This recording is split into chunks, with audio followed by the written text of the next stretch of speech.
उपवास आहे आणि साबुदाणे भिजवायला विसरला आहात तर भन्नाट अशी रेसिपी आपण इन्स्टंट आज बघणार आहोत, ती पण उपवासाची. तर नक्की व्हिडिओ शेवटपर्यंत पहा. त्यासाठी आपल्याला जास्ती काही साहित्य लागणार नाहीये. जे आपल्या डेली यूजमध्ये आपल्याकडे असतं उपवासाचं मटेरियल तेच आपण यूज करणार आहोत आणि ही रेसिपी बनवणार आहोत. तर सर्वप्रथम आपण इथे हे मेन इन्ग्रेडियंट्स घेतलेले आहेत. हे वरईचे तांदूळ आहेत, मोठा बाउल, आणि त्यापेक्षा सुद्धा 1/3 प्रमाणामध्ये आपण साबुदाणे घेणार आहोत. त्यानंतर दही घेतलं आहे, ते सुद्धा एकाच एक प्रमाण आहे. जे वरईचं आहे तेच आपण दहीचं घेतलंय, आणि 2 ते 3 चमचे आपण शेंगदाण्याचा कूट घेतलेला आहे. तर आपले हे मेन इन्ग्रेडियंट झाले आहेत. तर आता सुरुवातीला आपण एक पॅन गरम करत ठेवणार आहोत आणि त्याच्यामध्ये आपण जे आपले साबुदाणे आहेत ते भाजून घेणार आहोत. व्यवस्थित मंद आचेवरती आपण हे भाजून घ्यायचे आहेत. त्यामुळे त्याची जी आपण पावडर करणार आहोत ती अगदी बारीक होते. त्याच्यामध्ये जाडसर प्रमाण असं काही राहत नाही साबुदाण्याचे. तर आता हे मंद आचेवरती आपण 5 मिनिटं शेकून घ्यायचे आहेत. खूप वेळा असंही होतं की साबुदाणा खिचडी खाऊन सुद्धा कंटाळा आलेला असतो. तर घरातली सगळेच मंडळी बोलत असतात की काहीतरी वेगळं उपवासाला आपण काहीतरी करून द्या म्हणून. तर यासाठी ही एकदम उत्तम अशी रेसिपी आहे. आता हे साबुदाणे भाजून झालेले आहेत, ते थोडे थंड झाल्यानंतर आपण मिक्सरच्या भांड्यामध्ये घेणार आहोत. हे घेऊन झाल्यानंतर जी आपण वरई घेतलेली आहे म्हणजे भगर आहे, तर ती भगर सुद्धा आपण त्याच्यामध्ये घेणार आहोत. जर तुमच्याकडे जास्तीचा वेळ असेल तर ती धुवून तुम्ही घेऊ शकता आणि त्याच्यातलं पूर्ण पाणी निथळून वापरायचे आहे. तर आता हे आपण भगर आणि साबुदाण्याचं जे मिश्रण आहे ते बारीक करून घ्यायचं आहे. हे बघा, अशी दरदरीत अशी पावडर तयार झालेली आहे त्याची. एकदम सुद्धा बारीक आपण करून घ्यायचं नाहीये, रवाळ असं टेक्स्चर यायला पाहिजे. त्यानंतर आपण त्यामध्ये जे दही घेतलेलं होतं ते 1 वाटी दही आपण त्यामध्ये ॲड करणार आहोत. हे तुम्ही आता मिक्सरच्या भांड्यामध्ये पुन्हा एकत्र करून घ्यायचं आहे. जर तुम्हाला मिक्सरमध्ये लावायचं नसेल तर तुम्ही हाताने सुद्धा त्याला एकत्र करून घेऊ शकता. आता आपण इथे 2 वाट्या पाण्याचा वापर करणार आहोत.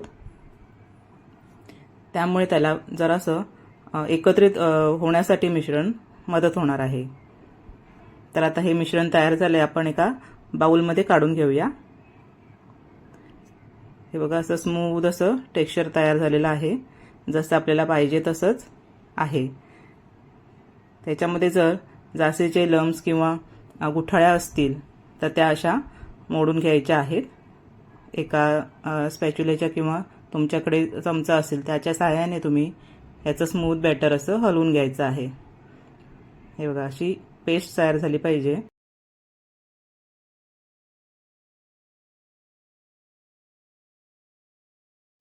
आता जे आपण बॅटर तयार करून घेतलेलं आहे त्यामध्ये आपण कोथिंबीर, हिरवी मिरची आणि 2 ते 3 चमचे बटाट्याचा किस घालणार आहोत. बटाट्याच्या किसमुळे त्याला जरा आणखीन आपल्या पदार्थाची टेस्ट वाढणार आहे. आणि त्यानंतर आपण त्याच्यामध्ये 1 चमचा मीठ घालायचं आहे. तुमच्या चवीनुसार तुम्ही मीठ घाला.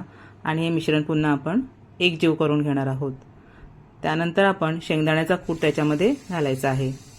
याच स्टेजला तुम्ही याच्यामध्ये ओल्या नारळाचा चवसुद्धा घालू शकता. त्यामुळे सुद्धा आपला हा पदार्थ खूप छान बनून तयार होतो. तर आता याच्यामध्ये आपण खाण्याचा सोडा टाकला आहे, तोही अर्धा चमचा आपण वापरलेला आहे. आणि त्यानंतर आपण पुन्हा एकदा हे मिश्रण एकजीव करून घेतलेलं आहे. तुम्ही इथे इनोचा वापरसुद्धा करू शकता. आणि जर तुमच्याकडे वेळ असेल तर थोडा 2 ते 3 तास तुम्ही ठेवून बॅटर विदाऊट सोडासुद्धा वापरू शकता किंवा विदाऊट इनो. आता एका आप्पे पात्रामध्ये आपण तूप घालून घेणार आहोत प्रत्येक पार्टमध्ये, आणि तेलाचा वापरसुद्धा तुम्ही करू शकता.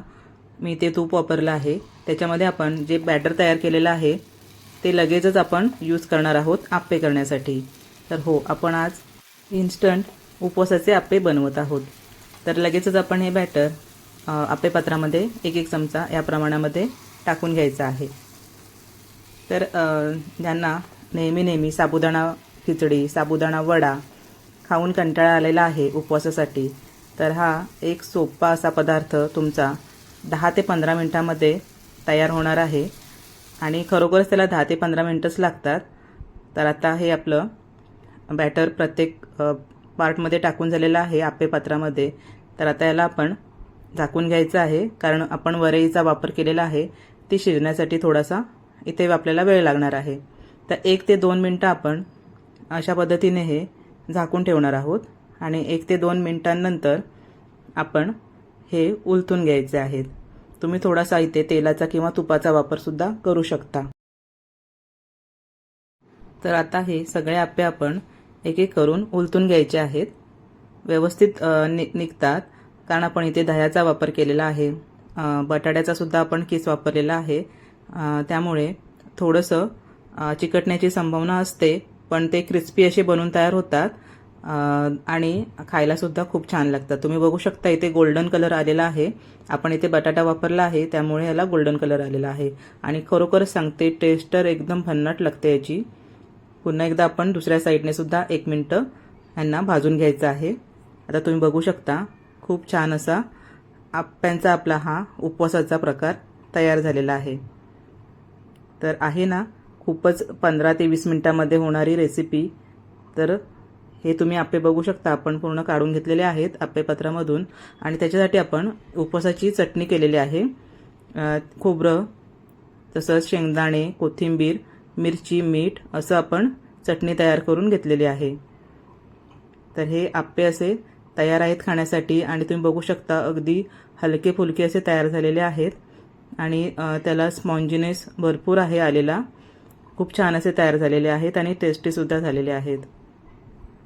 सांगितलेल्या प्रमाणानुसार आपला 1 ते 2 माणसांसाठी हा नाश्ता तयार होतो. तर आता आपलं थोडंसं पीठ उरलेलं आहे, त्याचा आपण आणखीन एक पदार्थ बनवणार आहोत. आता हे उरलेलं बॅटर आहे, त्यामध्ये मी थोडं थोडं करून असं पाणी घालणार आहे आणि त्याचं एकदम पातळ असं बॅटर तयार करून घेणार आहे.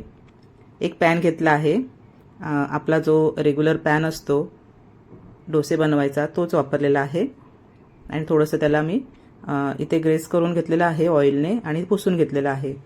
आता आपण याच्यावरती जे बॅटर तयार करून घेतलेलं आहे ते आपण घालून घेऊया. तुम्ही बघू शकता छान अशी जाळीसुद्धा येत आहे. थोड्याशाच बॅटरचं आहे, त्यामुळे एकच घावण आपलं उपवासाचं तयार होतं इथे. मला फक्त जस्ट क्युरिओसिटी होती की ह्या जे मिश्रण आहे त्यापासून घावण तयार होतं की नाही ते पाहायचं होतं. तर घावणसुद्धा एकदम छान असं इथे स्प्रेड होतं आहे. तुम्ही बघू शकता क्रिस्पी असे घावणेसुद्धा यापासून तयार होतात. तर या इन्स्टंट प्रमाणामध्ये आपले 2 पदार्थ तयार झालेले आहेत. तुम्ही बघू शकता आणि खाण्यासाठी सुद्धा खूप असे सुंदर असे लागतात. आता हे आपण थोडंसं शिजून द्यायचं आहे. त्याच्यावरती आपण झाकण ठेवून घेऊया. एक अर्धा मिनिटंसुद्धा लागत नाही, खूप छान असा क्रिस्पी असा तयार होतो. त्याला आपण थोडंसं तूप लावून घेऊया. वरून तूप लावल्यामुळे त्याचा क्रिस्पीपणा आणखीन वाढतो. तर इथे सुंदर असं आपले 2 पदार्थ तयार झालेले आहेत 15 ते 20 मिनिटांमध्ये. खूप छान अशी जाळीसुद्धा आलेली आहे आणि छान असा आपला इथे घावणसुद्धा तयार झालेला आहे. तर आता चातुर्मास चालू आहे आणि आपल्याकडे खूप असे सण चालू झालेले आहेत. तर प्रत्येक सणाला आपण काहीतरी वेगळा पदार्थ बनवण्याचा प्रयत्न करणार आहोत. तर हा एक सोपा असा पदार्थ तुम्ही नक्की करून बघा. चॅनलवरती नवीन असाल तर सबस्क्राईब करायला विसरू नका आणि बेल आयकॉनचे बटन नक्की दाबा. त्यामुळे तुम्हाला या चॅनलवरती येणारे नवीन नवीन व्हिडिओ पाहायला मिळणार आहेत. तर सगळ्यांचे धन्यवाद.